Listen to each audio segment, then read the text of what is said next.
DJC Productions proudly presents The Dusty Cover Show. Hear the inside story from today's authors, plus free chapter downloads. Kindly promoted by Lady Lake Artist Promotion and Publicity for artists and bands in the US and UK.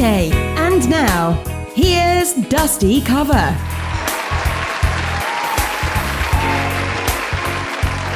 Welcome to the Dusty Cover Show, and my guest today is Anna Parker-Nalpes, acclaimed actress. Welcome, Anna, to the Dusty Cover Show, and thank you so much for coming on. I am a huge fan of yours. Thank you. I love all of your work. I've just really, especially the audiobooks that you do. The Black Hill Farm was particularly my favourite. What inspired you to be a voiceover artist? I was an actor doing proper theatre before I had children, and I wanted to be at home. I wanted to be with the children. I don't want to be away on tour anymore. And I had a sort of funny twist of fate where when I had my third child, I was in a wheelchair and I didn't know if I was going to walk again. And so being able to set up a studio for myself was hugely empowering, because it meant that I could still perform even if I never walked again.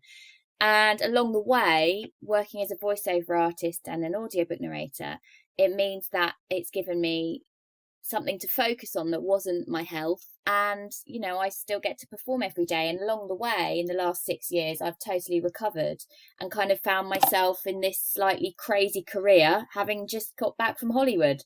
So, yeah, that's me. Wow, that's an inspirational story. I was looking at all your pictures about the Hollywood, and you did look amazing. You look very, very British, and I'm sure they loved you over there. What an experience for that. You said you were an actress before, so do you find the leap easy because a lot of acting is quite visual, and whereas audio, you've only got your voice to bring the characters to life, and you do it magically, but have you found that quite challenging, or has it been an easy step?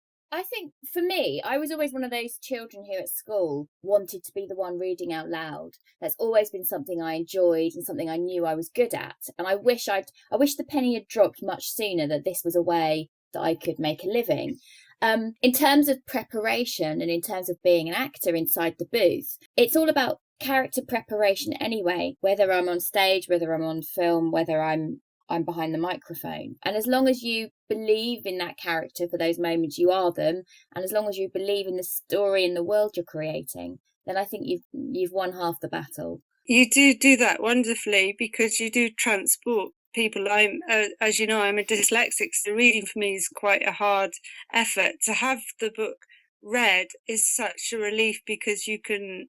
But it's so much better than film, because my imagination can imagine things probably, and many people as well, in a different way. And it feels very personal as well, because you feel like you're being read a story. Do you think you could share, I'm sorry, I should put you on the spot here, share a little piece from something that you love, anything at all, or a poem or anything? I haven't got any scripts to hand, I'm afraid. I'm really sorry, but anyone who wants to hear my work can go to my website. That's maybe a good way to do it. There you go.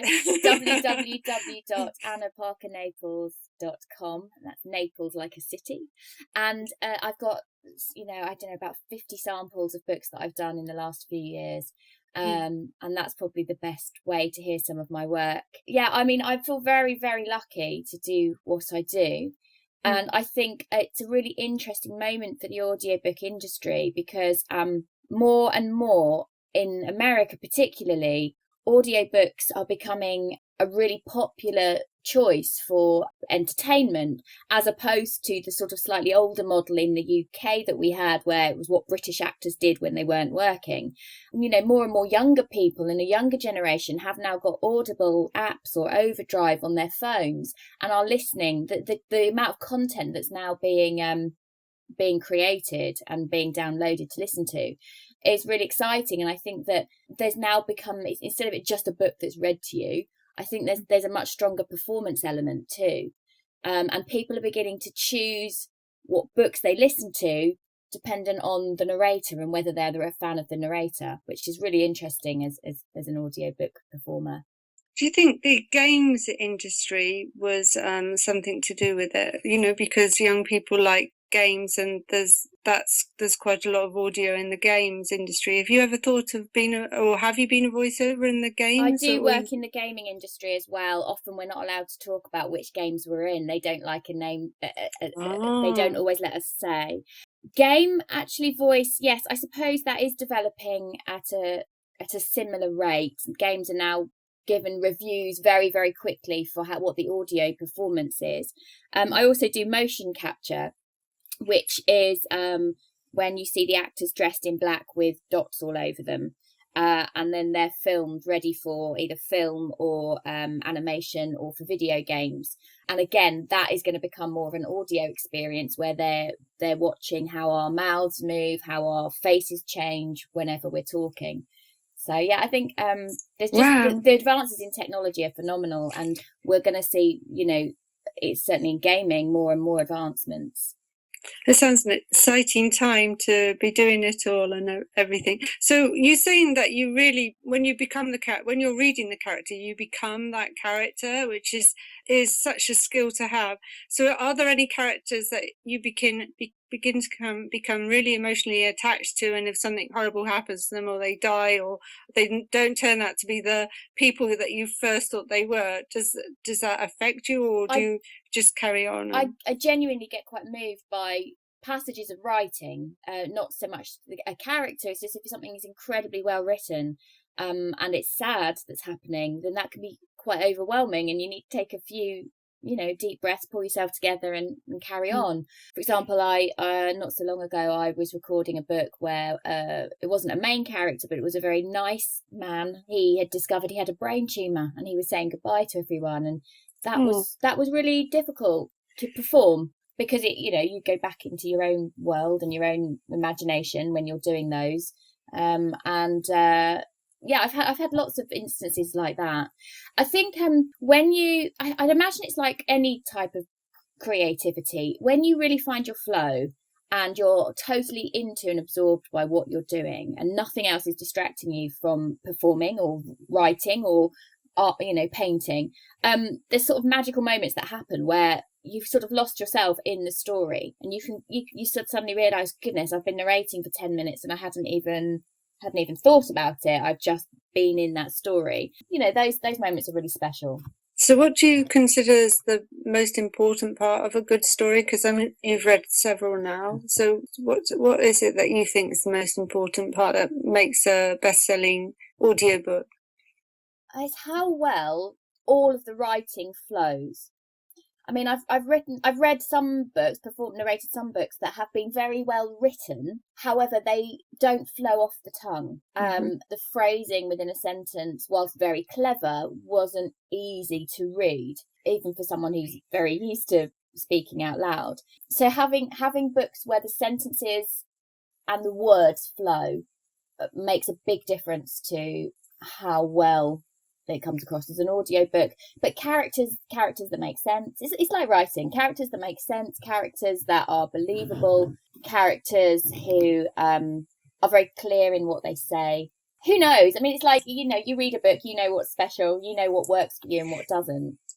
Personally, I'm a huge fan of books that are written in the first person, and then you really feel like you've entered this whole world that somebody's in, because it's their thoughts as well. What are you working on at the moment, and what are your future plans? I've just finished recording a Stephanie Butland book called The Other Half of My Heart, which is a beautiful story where we meet a lady who is in her mid-30s, and then we flip back, and who's very lonely and on her own and very cut off.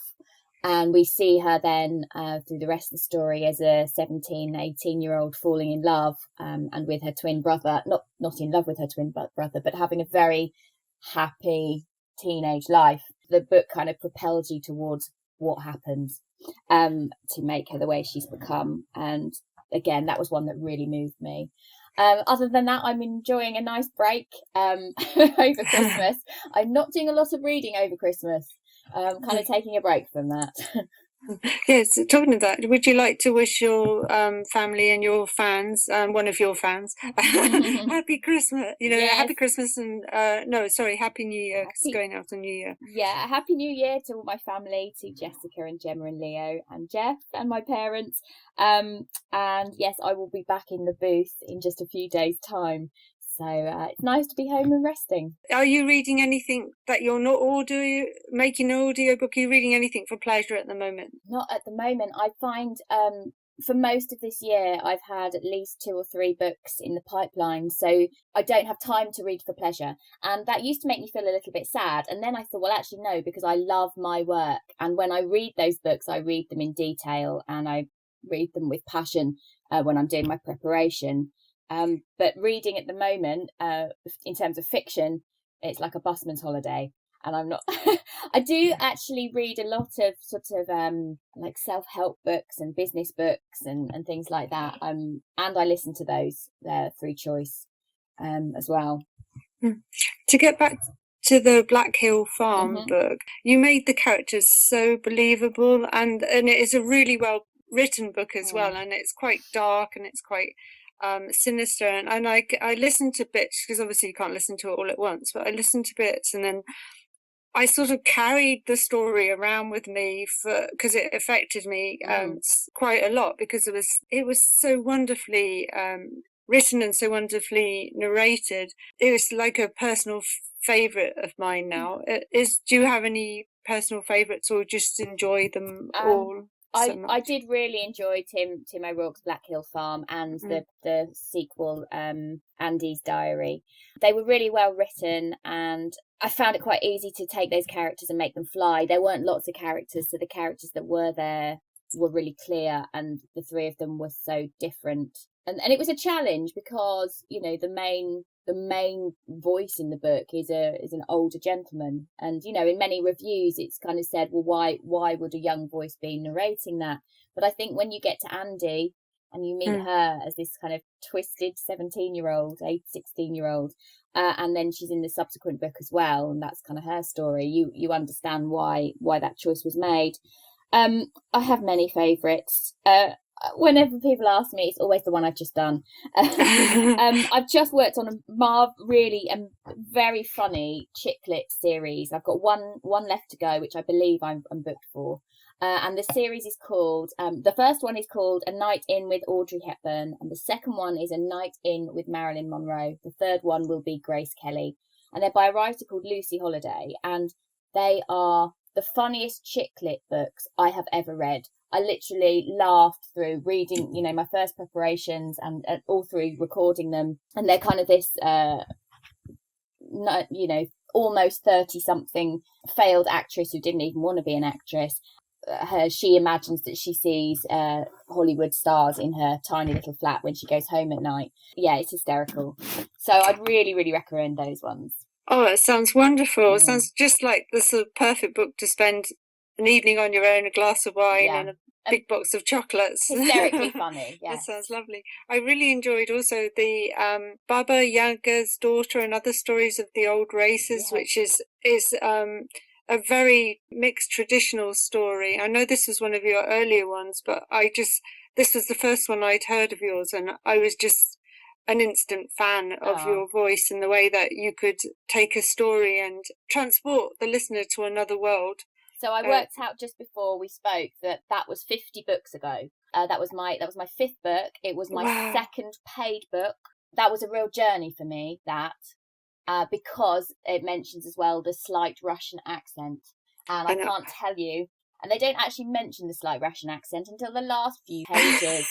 I was hoping I could get away without one, but because it was listed there, I had to do. And so I took some vowel sounds for the main 2 female characters and did it that way. I really liked that book because, again, it created a whole world, and it was really unusual. And I didn't know any of the folklore about Baba Yaga and the chicken leg hut or anything like that. No. So I kind of felt like I went on a personal journey with that, just because I was still learning very much at that point. I mean, I think it was probably 2.5 years ago now that I recorded that. Yeah, it was. It's a really intertwined old race and intriguing sort of fairy tale. It's just, I would definitely, people out there, if you love vampires and you love enchanted tales, it's just wonderful. And I couldn't believe just one person did all the voices, because there was quite a challenging book, and for such only your fifth one as well.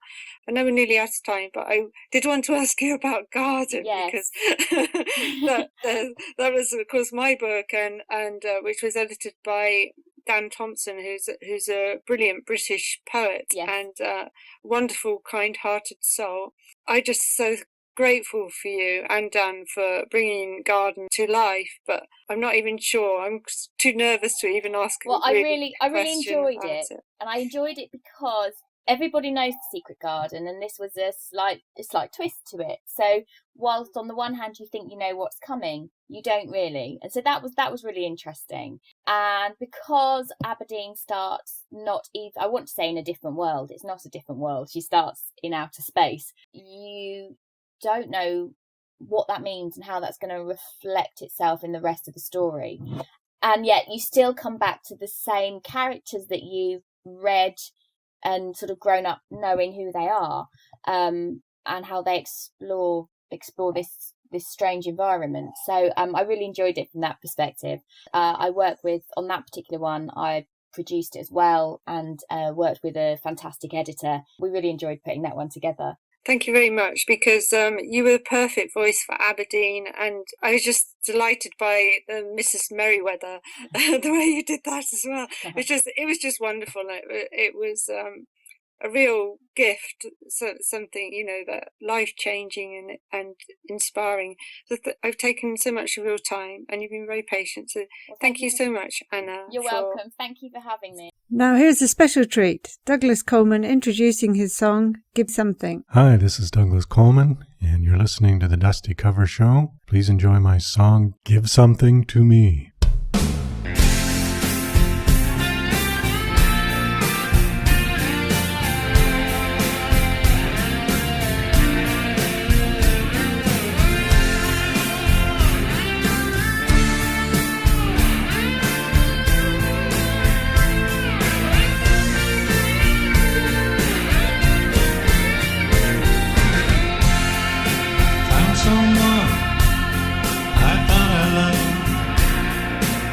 So right, no one above. Then I saw it all was gone, a two-way street, the sign was wrong. Give something, it's only fair. Give something, I just don't care. Give something to me.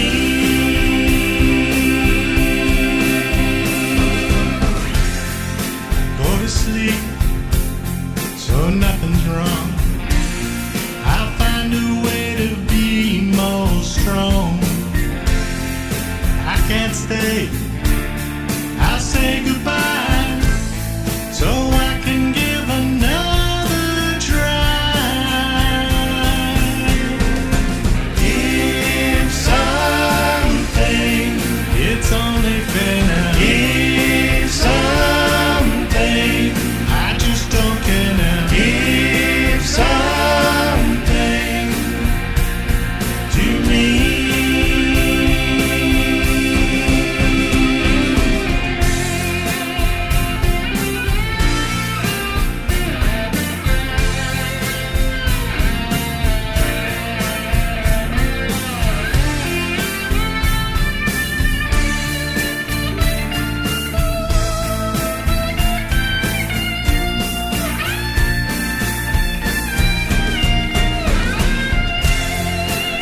Someone I thought of, it felt so right, no one above. And then I saw it all was gone, a two-way street, the sign was wrong. Give something, it's only fair. Give something, I just don't care. Give something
is a clip of my book Garden, read by Anna, published by Autumn Orchards. Introduction.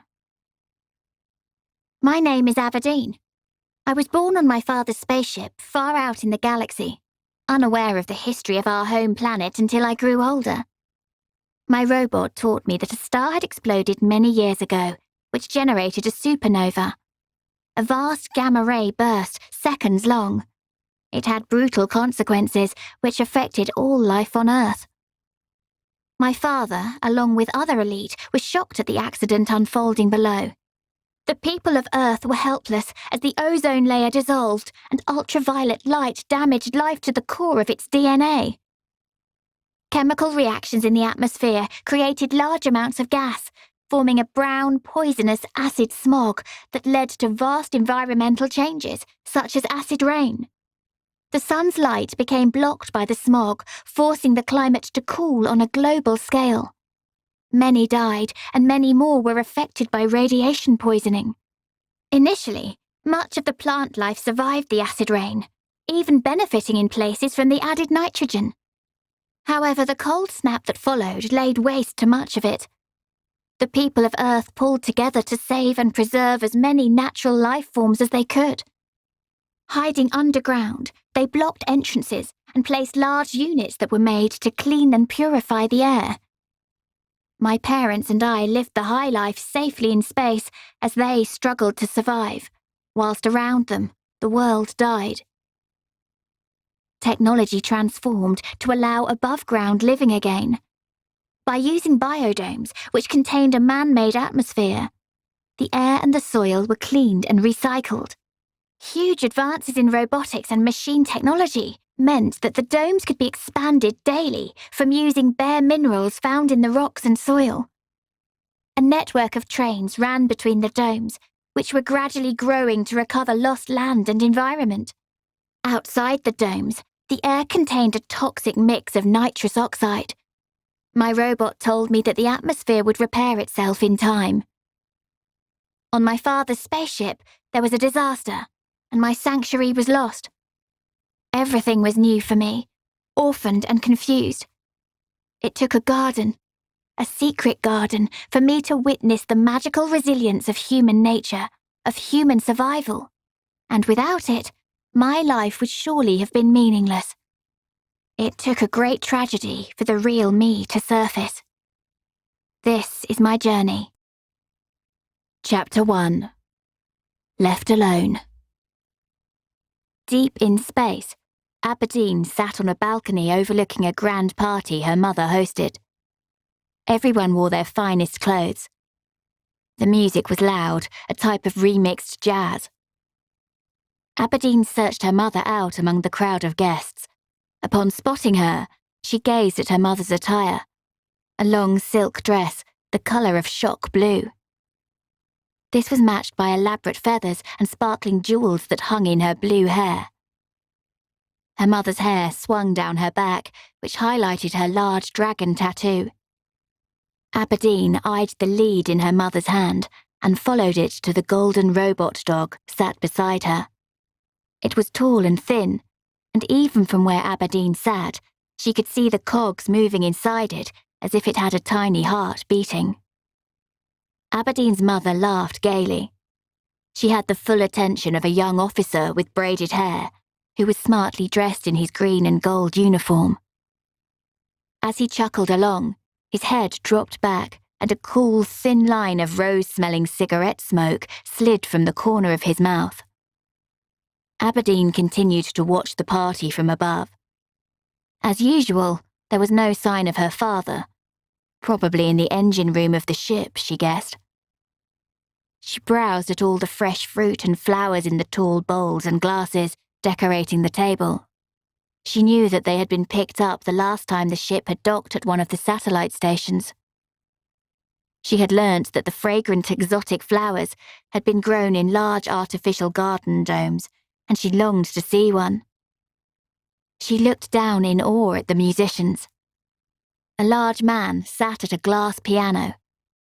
A special treat for New Year's Eve, here's Douglas Coleman to introduce his next song, We Said to Them. Hi, this is Douglas Coleman, and you're listening to the Dusty Cover Radio Show. Please enjoy my song, We Said to Them.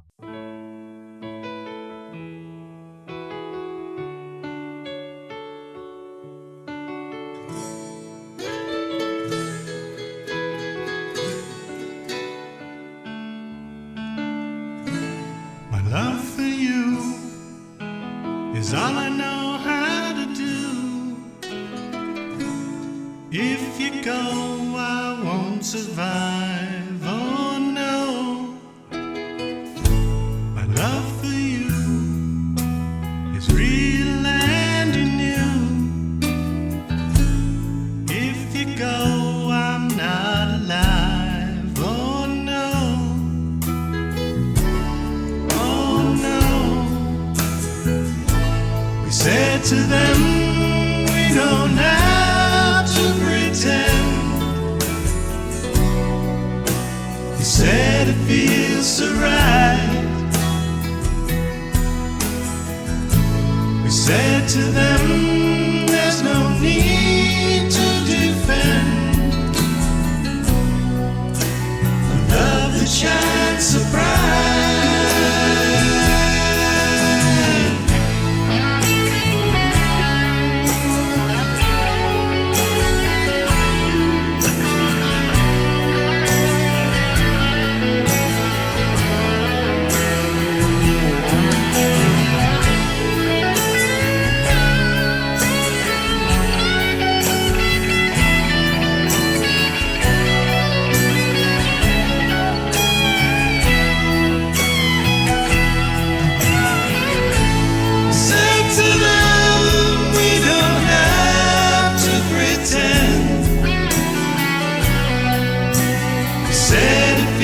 So right.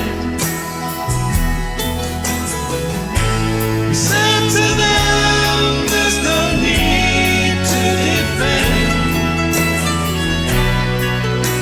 the love that shines so bright. Here it is for all the world to see. No one else save for you.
Happy New Year, everybody, and please tune in next week to listen to the most amazing poet, Dan Holloway, who is in Oxford like I am, and also to hear two of my favourite bands, the Moss Brothers and Leroy Miller. Thank you very much.